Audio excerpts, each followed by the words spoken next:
This is a short video to show how to use the accuracy assessment process within Erdas Imagine. And the objective here is to compare the class of points collected in the field with points, the corresponding pixels rather, in the classified image. So this is the classified image that I'm going to use to assess the accuracy. And the first thing is to note the name of the classified image is peak class 6 in this case, so this would be your classified image and have a different file name. First thing we need to know is what are the classes and what are the class numbers.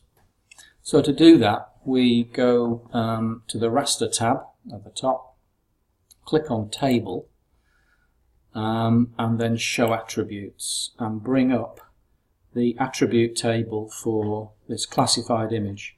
So in the table you can see we have row number, histogram, number of pixels, the colour in the image, and then on the right hand side the class names. And it's important that the class the class numbers here correspond with the class numbers in your field data collection. So in this case, water has a number 1, urban is 2, moorland is 3, grassland is 4, quarry is 5, and forest is 6. So this must correspond with the way in which your points from the field are classified.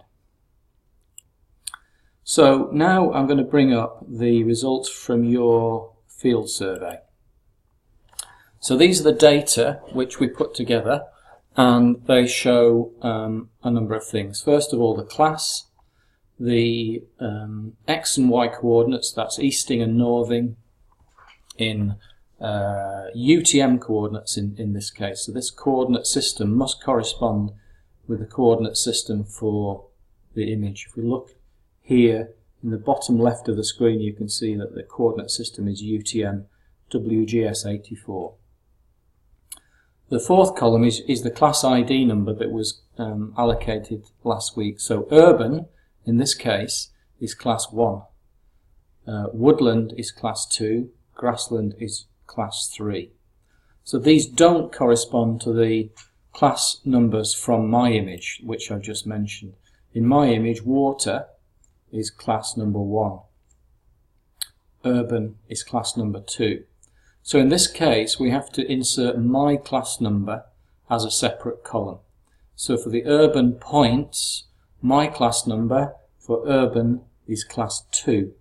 So all I've done is edit this column here and add in my class numbers, which correspond to the 6 different classes in the classification. And this is important that you do that for your image, working out first of all what number each class corresponds to and then enter them in this column. So now we have this spreadsheet available on the screen. We need to keep that open. So now we can close the attribute table and go to the accuracy assessment part. So we go back to raster supervised accuracy assessment. This should open the accuracy assessment box that allows us to enter the relevant data. So first thing we need to do is say which image are we going to assess the accuracy of. So we go File, Open, and navigate to the image that's open on the screen at the moment. So in this case it's called Peak Class 6.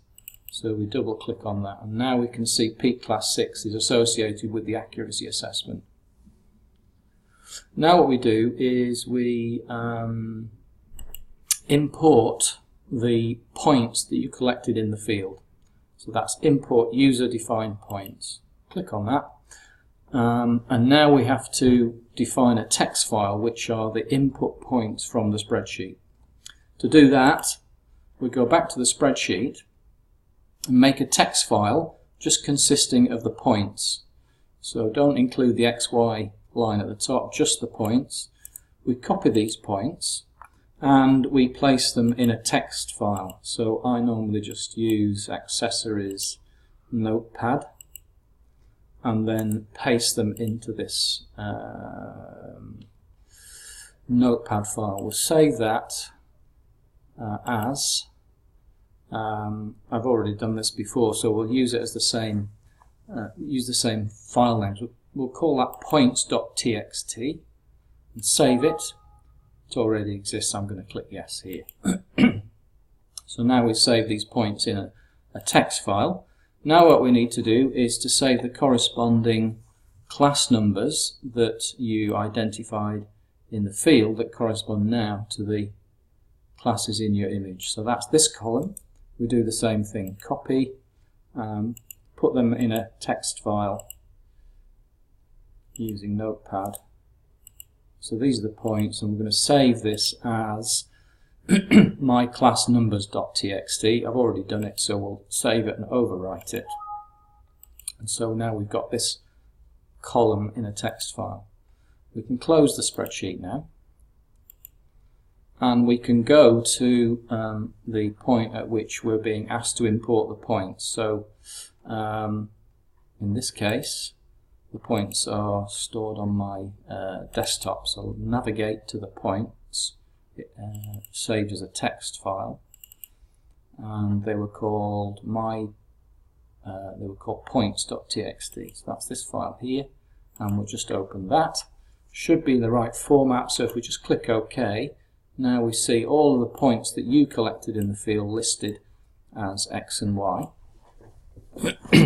We then need to import the classes that you observed in the field, so we click on Reference, highlight the whole column, click down, Import, and now we go to the My Points file. So again, navigate to wherever you stored the points, on my desktop in this case, and the points, my points are called My Class Numbers. So that's this file here. Import those. So now what we see is we have your points, X, Y, Z, and the class that you observed in the field using the class number that relates to your image. We now go to View, and no we don't, we go to Edit, Show Class Values. So now what's happened, Erdas Imagine has looked at each of your points and identified what class they correspond to in your classified image. So we now have the classified image points and the reference points. And all that remains now is to report the accuracy assessment. So we click on Report, Accuracy Report, and that should bring up a window which shows the accuracy assessment results. Looks like this. And so the top part here is the classification error matrix, showing the reference data, your observed points, against the classified data. So this is the typical error matrix. We have then the accuracy assessment table here. So the overall classification accuracy here is 47.92%, which not surprisingly is quite low. And then we have the kappa coefficient, which is a particular statistic used in classification accuracy assessment that you may wish to use. So the classification accuracy assessment routine has computed these for you. What I've subsequently done is put these data into or copied and pasted these into a table, and now you can see the error matrix presented as a word table, and then I've copied down here the accuracy assessment data that we can discuss in more detail. So that's it. Hope it works.